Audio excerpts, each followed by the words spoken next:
Hello there and welcome back to Morning Express on this Monday. It's the 16th day of March and we're glad you're with us. Shortly we'll be talking with Tina Koroso. She's the host of Maisha Jioni, a show that airs every day on Radio Maisha, which is 102.7 FM here in Nairobi. Very great show, but also has a very inspirational story she'll be sharing with us shortly. But first, Kajiado Central is voting today for their next member of parliament, the National Assembly. Of course, this was occasioned by the elevation of their former member of parliament, that's Joseph Nkaiseri, to the position of Cabinet Secretary Interior. Three candidates that are vying today, that is Elijah Memusi, who's of ODM, independent candidate Kuntai Nkashuma as well, and JAP has fielded Patrick Tutui. It's a tight, hot race, and all eyes are on that particular constituency. Earlier on, we spoke to our Michael Gitonga, who's on the ground for us, and he was interviewing the presiding officer, who says all's in place for this particular by-election. As of 8 a.m. earlier on, 70 people had already voted in that particular polling stations, which has 600 registered voters. Around the entire constituency, over 39,000 registered voters. So by end of today, IEBC said provisional results should start streaming in as early as 7 p.m. He's now joining us again, Mr. Michael Gitonga. It's good to see you, doing a great job down there. Talk to us. Yes, Sophia, all is well, and just like we said earlier on, things are going on very, very smoothly, beginning to warm up now. Initially, when I got here very morning, it was extremely cold. But the weather is good. It's a sky, and also joining me is a gentleman here. What's your name, sir? I'm Gishoro John Wambogo. Okay, Gishoro John Wambogo is one of the voters. Gishoro, tell me, how so far, what are your comments on how things have gone? Yeah, we think that everything is all right because we had a peaceful campaign session period, and we are thankful for all that has happened. Today we come here so that we can actually put in place the person whom we think is better to lead this constituency for the next 2 years. All right, from your observation, how has Nkaiseri, how had he performed so far? Nkaiseri was a great man because he kept peace during, especially during the general election. He stood for peace and everybody went for him. And even after that, he was a man who was level-headed. I believe he was from the opposition, but he actually did more than expected, and that's why we even thank the president for even having seen that he's a credible person to be able to work in government. Okay. And you've come to vote today. We've said it's D-Day, and what are some of the things that you expect your next leader to tackle immediately they get into office? Yeah, our expectations are very high. Like now, this is a dry spell in Kajiado, and we are really looking forward to someone who will address the issues affecting the people of Kajiado, especially the drought now. We need some way of mitigation on how people can be assisted in getting water, hay for their animals, and equally address matters of health, because once the drought comes around, you also realize that even in matters of the shortages for food, people are suffering out there. And whoever gets this position, we are looking forward to him to be able to look into those nitty-gritty things that are actually affecting our people. On matters of education, again, when the drought is there, you will find that the levels of concentration to our children and even parents will be affected. And we are looking forward to that leader who will be able to go out there and tackle the issues that are really affecting this area. Okay. Now, coming to the polling station we are now, what time did you get here? Well, I came here exactly about 8 in the morning. And we are, as you can see, the queues are long and people have really turned out in large numbers. And we are looking forward to go and do the voting. Yes. And are you satisfied so far with the way things have been handled? Yes, of course, because we have seen a very competitive campaign period. But all along, there was relative peace and we have had no issues. And then Wananchi are aware that between the two main contenders, that of them is ably qualified to represent this constituency, and we're hoping for the best. No, but regarding the actual exercise of voting, are you satisfied so far? Do you feel like you've been delayed? Are you happy with the way the queue is moving? Yeah, the queue is moving up perfectly well because quite a lot of people have been able to vote. I have met them as I came. I found a lot of people who had already voted, and even as we came here, the lines are moving on well. And as people are coming, there are no hindrances. It's just a free and fair exercise. Thank you very much, sir. Thank you. All right, there you have it. Word on the ground from one of the voters who is satisfied so far, and also some of the challenges that are ahead of the next leader who is going to take over the helm after the voting is completed today. So that's where we are so far. Sophia. All right, Michael, do we have an indication what time the contestants will be voting and where, maybe, for Elijah, Kuntai, and Tutui? Yes, we have been told that they were going to vote in some polling stations near Bissell, which is a little bit of a distance. Huko mashinani ndani kiasi. We'll try and catch up with them and see whether we can get their comments. But so far where we are, they're not going to be voting here, but we'll try and catch up with them as the day rolls by. Sophia. Right. Thank you, Michael. Thank you for that. We'll get back to you as we wrap up the show later on in the next about half hour or so. Michael Gitonga coming to us live from Kajiado Central constituency that's holding the by-election today to elect their member of parliament. That exercise, the polling stations opening at 6 a.m. to run through to 5 p.m. this evening, and provisional results expected to soon after again start streaming in. He didn't mention that it is fast transmission. One of the issues that was cited is that some areas are suffering from poor network, and so because of using mobile phones to transmit, it will be interesting to see what mitigating factors will be put in place to ensure that still happens without any hindrances or interferences. He said that Elijah Memusi and the independent candidates in Kashuma, Kuntai, Patrick Tutui as well, of course, will be voting for themselves in Bissell, a polling station near Bissell town, which is in that constituency. So we'll continue to follow this by-election for you and keep you posted with every detail as it unfolds. You can also follow us on our social media platforms, KTN Kenya on Facebook as well, and Twitter, where you'll also continue to get these updates. But it is time for our lifestyle interview. And as I said, Tina Koroso, she's the host of Maisha Jioni. It airs every day. Is it Monday to Friday? Monday to Friday. Monday to Friday, 4 to 7. It's good to see you, darling. Good to see you too. You're looking lovely. Thank you, you too. Very bright. I love the color combination. Well, it motivates me to wear bright colors. I love bright colors. Yes. Many people stick to very dull colors sometimes, but I think bright colors bring you out more. And Yes. orange is one of my favorites. Me too. Yeah? Me too. Yeah? We could be kindred souls. You never know. You never know. So how have you been? I've been well, I thank God. Yeah? No complaints whatsoever. I remember the last time we had you on, it was Women in Radio were celebrating. Yes, yes. So we did not get much into your personal story. You were 3 of you on set. True. But talk to us about, you're not Kenyan.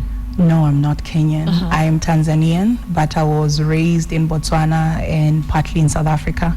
That's where I did primary school, junior high, senior high, college and all that, yeah. So growing up, what did you want to do in life? Okay, the one thing that was always on my mind was music.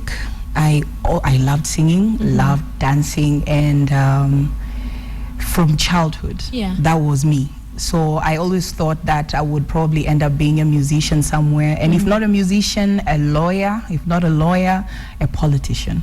A politician? Yes. Wow, that's a new one. That's nice. Yeah. What has happened to the politician part? Would you still consider? I am actually still considering. Oh, really? Yes. Back home?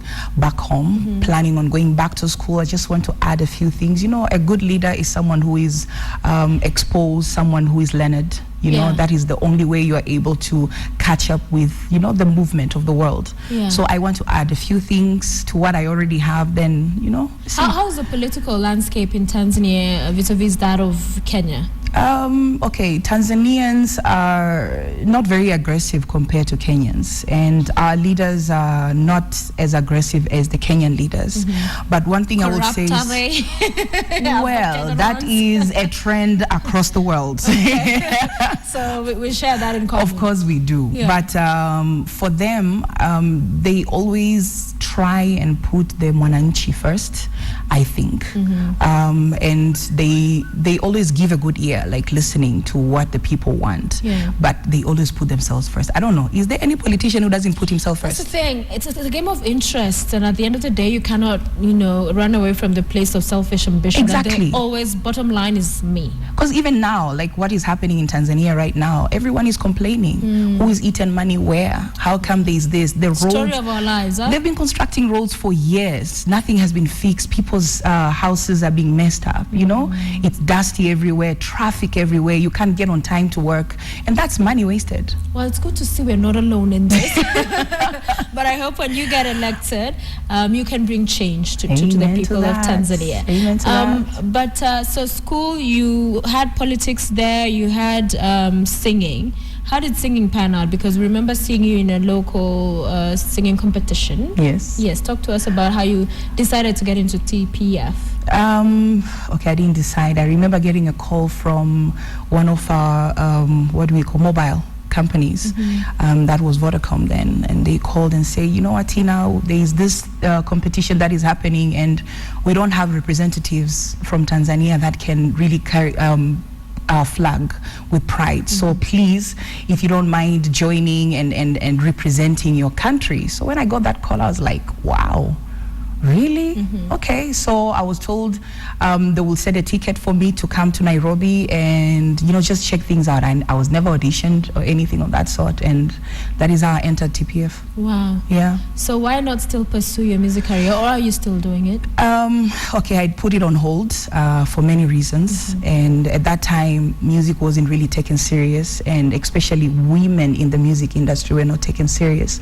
So I felt, let me build my life, let me build my career and make my money. So when I need to do music, I don't need to call someone and then he's going to be asking for funny favors. I can just say, I need a video, how much does it cost? I need to record, how much does it cost? So I had to put that on hold, but I have gone back to studio and I'm recording a few things. Yay! Yes. Congratulations. Thank you. This is forward to 2015. Yeah. Yes. The year that we're gonna hear some great music from Tina. Definitely. Is that the name you'd still use for like a stage name, or would you like have another AKA? Oh man, okay, AKA Miss TK. That's Tina Koroso, but that's me. I can't change. I can't Miss change to TK. be anything else. Do you have an alter ego? Sasha Fierce. Yeah, you have a Sasha Fierce somewhere. Like, I'd say I'm very shy, but one would not imagine I'm shy off of what I do. But I think I have a... I think we all, most of the people that are on the limelight are very shy, especially the musicians. And, you know, they always have to create a certain character in them that when that character takes over, no matter what happens, when they get on that stage, they're someone else. But for me, I don't know. I'm Tina Koroso. I guess that's my, you know, Miss TK. Miss TK. In the So for many girls growing up, you know, you're thinking, yeah, I'm gonna go do my masomo, finish with that, graduate, get to as far as I can, high up, and then after that, get this handsome, awesome, shining princess. What do they call them? The prince in shining armor? Yes. Or king, whatever. Whatever it is. Yeah. So get this hot man, marry him. Then after that, the babies come. It's like the picture perfect, you know, script that every woman wants to follow. So for you, you came to a point in your life and you got married. Yes, I did. Like every other girl who thinks they're getting into a beautiful dream and fantasy. You always look at Cinderella. By the way, these things lie to us. Huh? And they lived happily ever after. But they don't show the happily ever after. They show you know, they never show. But yeah, I did meet Prince Charming at that time. And is it someone you'd known for long? I had known, I had to relocate to Tanzania. And I met him in Tanzania. And I got to know him for 2 years. That's a long time to know someone. Yeah, it is. I think in 1 year you're good to go. Get married already. 2 years. And then we decided he wants to marry me. Obviously, it's the man. The Bible says, when a man finds a wife, finds a good thing. So the man finds you. He found me. And we got married. And okay, the story is different from everyone. There are those who really enjoy marriage. They've been in marriage for years, and I'm happy for them. And there are those who, the moment you say I do and he puts a ring on your finger, all hell breaks loose. Yes, and that was my story. People change. You think you know someone, but they have other things that they hide under the carpet. And once they've made you theirs, then they start showing you who's the boss. So how soon after you've gotten married, happy honeymoon, back, when did this hell break loose, and what was the hell? Months. It didn't take long. Months. And it was very aggressive, very controlling. When you say aggressive, would he beat you up? Yeah, that kind of aggressive. And there are those people, no matter what you do, you just don't get it right. Even if you try to find out, like, what do you really want, and you do what they want, but it's just not right. Do you remember the first instance of this violence especially? Yes, I do. Okay, this is funny. We have social media now, where not every couple shares the PIN number or whatever, password for my Facebook, Twitter, and all that stuff. But for me, I had a laptop that I always used at home, and when I log into my social media, I will never log out. I just leave it there at home, on the table, wherever. I've got nothing to hide, And I remember one time I had gone for a wedding, and when he came home, I actually left him home. So he sat down, took my laptop, and started going through my stuff. And he started going through my inboxes and checking all the people that I'm friends with on social media and all that. And I remember getting a call at the wedding. I had just sat down for half an hour, and he's like, "Come back home." What's going on? I said, "Come back home." And I remember I had carried his mother with me for the wedding. And then I'm telling the mom, "Hey, your son is calling me to go back home. I don't know what's going on." She's like, "No, don't go, because I came with you. Let me call his father." So he calls the father, she calls the father, and he calls him, and he's like, "Hey, why are you disturbing mama? They are at the wedding." And then later on, a few minutes later, he calls me. He's like, "Who married you? Was it my father? I told you to come home." So I got into my car, drove straight home. Now I'm home. I find him seated with my laptop. I didn't stress. I'm like, what's there to hide? And the moment I sat down, it was one blow after another. And I'm like, no. Were you with your mother-in-law? No, I was alone. I left her there. And I'm like, what's, that confusion. You're like, is it happening? What have I done wrong? So what's going on? He's not saying anything, he's just blow after blow. That is the first thing he did. Then he starts asking me, one person after another, as long as you're a man on my Facebook, who is he? Who is he? And I'm like, seriously? Even my brothers, even my cousins, who is he? And I'm like, don't you know this person? Don't ask me if I know this person. Then I'm like, okay, now what's going on here? Okay. And it went on like that. He beat me until he was satisfied. And I remember when he was done, he tells me, block this account. I don't want to see you on Facebook again, blah, blah, blah. And I did. But I didn't cry. I was like, what just happened? And I think I just told myself it didn't happen. And yeah. Because there's some people after that kind of a incident, they'd walk out, leave. What went through your mind? Why did you decide to stay?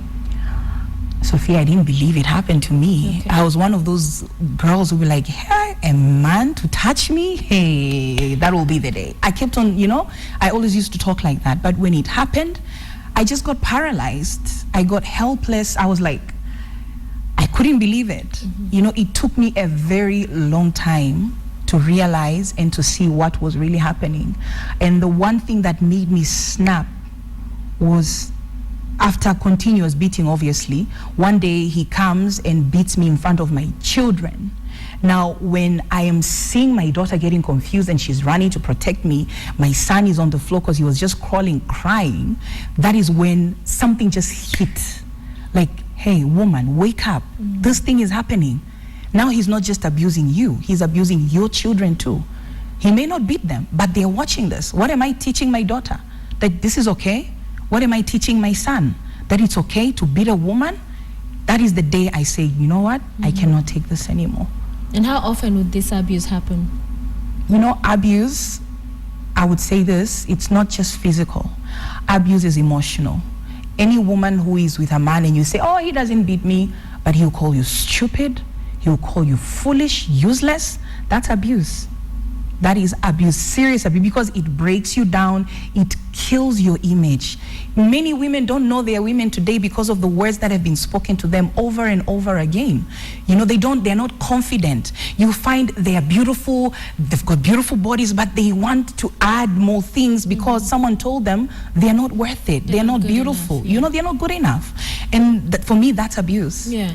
For many, at some point, it becomes, start blaming themselves. They actually buy into what you're saying. Whatever it is this abuser is, pushing out there, saying about you, you believe it. Did you at any point buy into what he'd say, no matter how unreasonable it was? Did you start seeing that, by the way, maybe I'm the problem? I did. Yeah.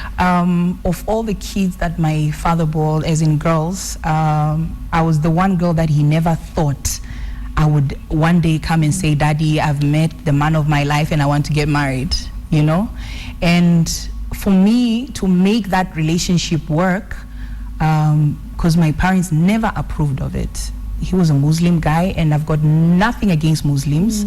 They're wonderful people. They're people like us. But I come from a very religious family, like Christian family. And for my family to accept a Muslim, that was something else. So for me to make that marriage work was very important. Yeah. Very. So I had to, every day I check myself. And I'm like, maybe something is wrong with me. Maybe I'm doing it wrong. Maybe I'm not a woman enough. Maybe I'm not obedient enough. Maybe, But later on you come and look and you say, you know what? Maybe I'm not the one with the problem. Yeah. Maybe he has a problem. So when did that point come, when you said, maybe I'm not the one with the problem, I have my kids, this abuse is going on for too long, now it's happening to my kids in extension as well, I need to leave? That day when he beat me in front of my kids, that is the day I said, I am living with a monster, and this monster has got to go. It's either he goes or I go. And for me, that was it. And I realized I have given it my all. And I'm not saying people should give up on their marriages. If you can work things out, work them out. There is nothing as beautiful as marriage. Especially when God has blessed you with kids, they need a balanced family, a father and a mother. That is how God designed it. But if you cannot work things out, and this dude is making you a punching bag, trust me, the next thing you know, you're being buried 6 feet under. So did you tell him I'm leaving, or did you just leave? How did that separation work out? I played, not really play, but I hadn't worked for the longest. He never wanted me to work. I was just home. And I told myself the first thing I need to do is find a job. And we fought. There are days when I would wake up going to work and he will come with a belt and he's telling me, you're not leaving this house. There are days where I would have to work because I was doing breakfast show at East Africa Radio then. And he will take the car keys and I will have to walk across town. That is 4 a.m. in the morning so that I can make it on time. And there are days whereby I will be locked outside. Like I come back from work and I'm locked and I'll be seated outside. I'm hearing my kids cry for me. I'm locked outside to 1 or 2 a.m., but I had to make it work. I found a job, saved up a little, and I told him, I am leaving. I didn't lie. I didn't beat around the bush. I didn't hide. I told him I am done and I am leaving. So you left with your kids? I took my kids with me when I left. And I remember that morning, we had an argument, a very serious argument that morning, and I was not ready, but I said, the little that I have, God will make a way. When he left the house, I called my young sister, and I'm like, I need help, please come home. Left her with my kids, went to the bank, took whatever I had saved, took a truck, not a very big truck because I didn't take much. I just took a few things for my kids and for myself and called the landlord because I'd been looking for a house. I told him I'm coming to pay for that house today because in Tanzania you have to pay 1 year. I'm like, I'm coming. And I had to negotiate with him. I'm like, I don't have the whole year rent. Can I pay 6 months? And thank God he agreed. I paid, look for mattresses. We had to start from somewhere, and that's how we started our lives. With my children, I'm like, if we're going to eat ugali and maharage, we'll eat ugali and maharage as long as we're at peace. Yeah. From that point to now, how has life been? It's been challenging. Did he leave you alone? Did he try to come back? I don't think he's ever left me alone. I really don't. I think for a man like him, I don't know whether they are so little inside, and for them to feel powerful is unless they are oppressing someone. And I would say this, even to today, he still wants to control my life. If a man takes your kids away from you, what does that say? How did that happen? You say he took your kids away. I was doing a TV show. I had just gotten that deal, like when I got back into the system, we say. And we were shooting, it was a talent show, a dance competition. And you know, like when you're shooting, you always have to put your phone on silence. And my young sister was calling and I didn't hear the phone. Later on, I'm checking my phone and I'm finding over 50 missed calls. And I'm like, what's going on? When I call, she's crying and the kids are screaming. And she's like, they're here and they're breaking the gate and they want to break the door. He wants the kids. And I'm like, ooh. Then he told me and I'm like, no. So I left everything I was doing, ran home. And when I got home, they had already broken the gate. It was him and his brothers. And the moment I'm like, what's going on? You know, I'm trying to reason and talk to him. And as I was telling my young sister to open the door, we are talking like for a few minutes. Then I realized the kids are not there. Kumbe, he had planned with his brothers as he's, you know, like pretending to be talking to me. Someone grabbed the kids and they ran. So as I realized the kids are not there, I just lost it, Sophia. I almost stripped naked and I just went mad. I remember sitting on the ground and I just started crying. And the moment they realized, I noticed the kids were not there, they ran, all of them. And that was the last time I had my kids with me. How long ago? That's 4 years plus. In terms of the law, is there any other avenues you've explored to try to get them back? At first I did. I was mad at him and all I wanted was my kids. I didn't want anything else from him. But then later on I realized, I mean, I really believe in the word of God. I believe that he's the lamp to my feet. That is what leads and guides me. And I remembered the story of King Solomon and how people went to him with their needs and the wisdom he used to be able to, you know, put down family disputes and all that. And I was like, okay, I sat down with myself and I say, Tina, taking this man to court today, how good is it for your children? These are the questions I was asking myself now. And then I said, creating hatred between you and the family of the father of your kids, how is it going to benefit you today? Then I also asked myself, is it those kids' fault? No. If it's anyone, maybe it's me. I married the wrong man. But should my kids suffer because of my mistake? No. Then I asked myself, is he not their father? Yes, he is. Then I said, let me give it time. Talk to him. It took me 2 weeks for him to allow me to see my kids after he took them. I think my son was still breastfeeding then. And in those 2 weeks, I really tried, Sophia, to be as humble, as stupid. You know, like when someone is hitting you and you're like, okay, you know? And I'm like, I just need to see my children. And to today, I have tried to reason. I have tried to put sense to his head, you know, like whatever has happened, it has happened. But these kids need both me and you. To today, the only thing I'm allowed is to visit them where they are. I can't take them. Where are they? At his parents.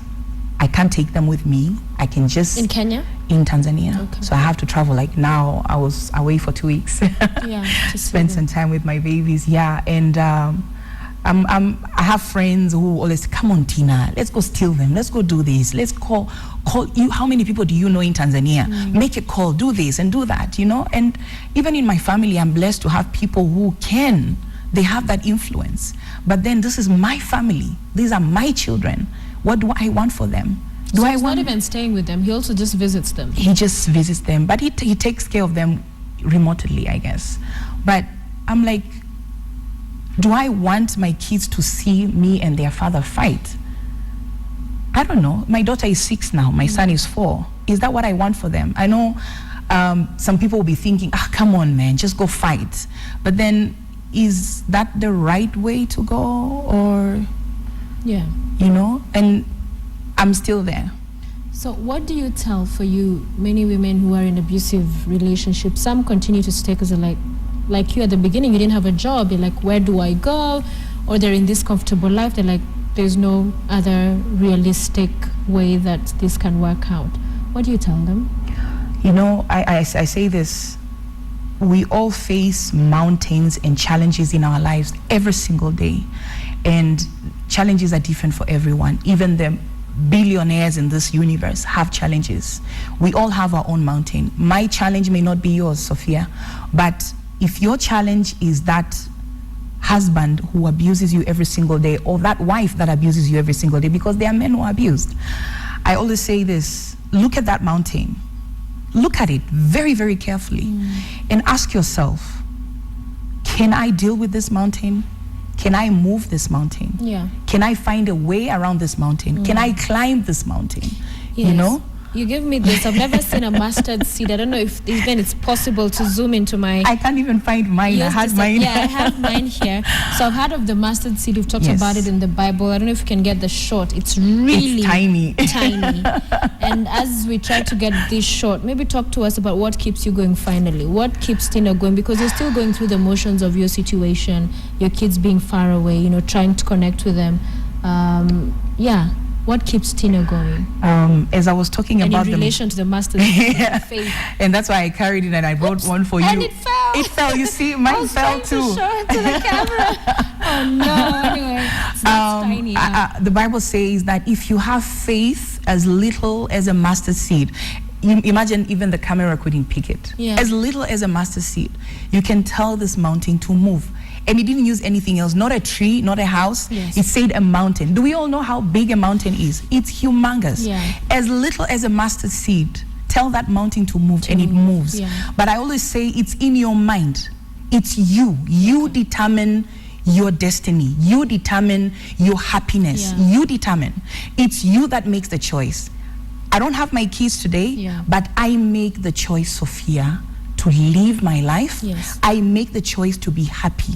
I make the choice to move on and see the brighter side of the future. And it's beautiful. And it's beautiful. And we are so happy for you that you are forging on strong. Yes. And guys, if you want to listen to Tina Koroso, she's on Radio Maisha 102.7 FM every day. Monday to Friday. 4 to 7 p.m. With a crazy woman called Zuleka. Yes, with Zuleka, your co-host. Thank you so much for joining us. Sophia, and for we hope having me. Your words have been an inspiration and helped someone who maybe have been going through something similar or close to what you went through. Thank you for having me. Thank you for having me. Tina Koroso with us this morning on Morning Express. Our time is up. We need to go.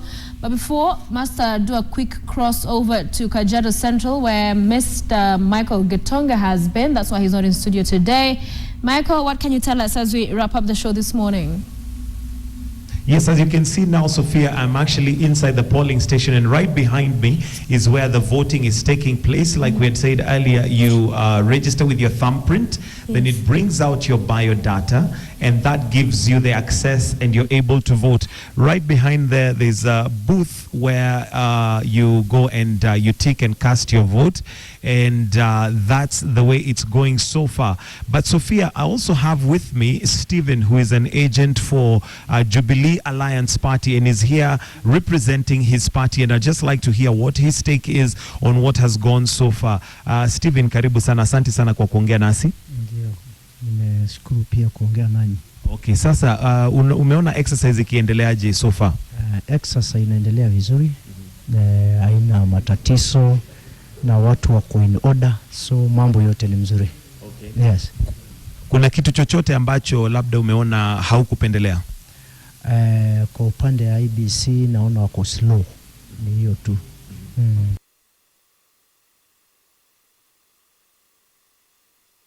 Vizuri, in good number. Okay. Kwa hivyo kwa niaba ya Jubilee Alliance Party, wewe unaweza wapatia ripoti ya aina gani? Ninaweza kuwapatia report kwamba results ile tutapokea ituridhishe sisi wote, kwa sababu mambo yote inaenda vizuri na kuna mambo na kusemekana iko ukora, kuna mambo yote ni sawa kabisa. Okay. Kwa hivyo kwa niaba ya party unaona mambo yameendelea vizuri? Ya, kwa niaba ya party mimi naona mambo inaenda vizuri. Yes. Okay, asante sana. Well, that's what Jubilee Alliance Party agent has to say. I also have a gentleman who is an agent for CORD and would also like to hear if he has the same observation. Nikumbushe jina lako ndugu yangu. Richard Koresi. Richard Koresi. Uko hapa kwa niaba ya party gani? Niko hapa kwa niaba ya ODM. Okay. Na kulingana na vile umeona kukiendelea hapa, unaweza ukasemaje? Naweza sema watu wametoka kwa wingi, kwa sababu tulikuwa hapa saa 11 na watu walikuwa shapanga laini saa hizo. Kwa hivyo naona watu wamejitokeza, wanapenda kupiga kura kuchagua yule mtu anamtaka. Na unatashwishi lolote ambalo unaweza sema? Mpaka hapa hakuna shida yoyote, watu wanapiga kura kwa uzuri, wale watu wanasimamia vizuri kabisa, hakuna shida so far. Na kwa niaba ya party sasa, wewe unaweza semaje kama mtu ambaye anaongea kwa niaba ya ODM? Nikiongea kwa niaba ya ODM nasema exercise hii inaenda vizuri, kwa hivyo tutulie tu tufanye vizuri, kwa sababu hakuna shida na hakuna kitu tunaona ikienda mbaya. Kwa hivyo ikiendelea hivi unaweza ukasema ya kwamba matokeo ambayo yatakuwa yakitangazwa hautakuwa na shida yoyote? Ikienda hivi mpaka mwisho hakuna shida. Asante sana. Well, that is what we have right here on the ground, Sophia. And if the exercise continues, and if this polling station, because we are at one polling station out of 87, if this is anything to go by, then it looks like majority are actually satisfied. I'm yet to come across somebody who is not happy with the polling stations or the way the voting has gone so far. So I would say so far, so good. Sophia. Thank you, Mike. Michael Gitonga there for us, also talking to the agents representing who have been termed as the front runners in this particular by-election. That is the CORD or ODM, if you like, agent, as well as that of JAP. So definitely it's going to be an interesting contest. We'll definitely be watching it for you. Elijah Memusi, ODM candidate. Kuntain Kashuma, he's an independent candidate in that race. Patrick Tutui of JAP, all seeking to represent the people of Kajiado Central for slightly over 2 years until the next general election in the National Assembly. Who will emerge victorious? It's a wait and see, and there's no better place to wait and watch as things unfold. And unlike right here on KTN, of course, catch our social media updates on Facebook, on Twitter as well. We'll have them streaming throughout the day so you can get an indication of any developments as and when they happen. It's a wrap for us from here in studio and from Michael. Thank you so much for watching. And on behalf of everyone that made the show possible, it's always a delight to be part of your morning. Have a lovely day. We'll see you tomorrow bright and early. Take care.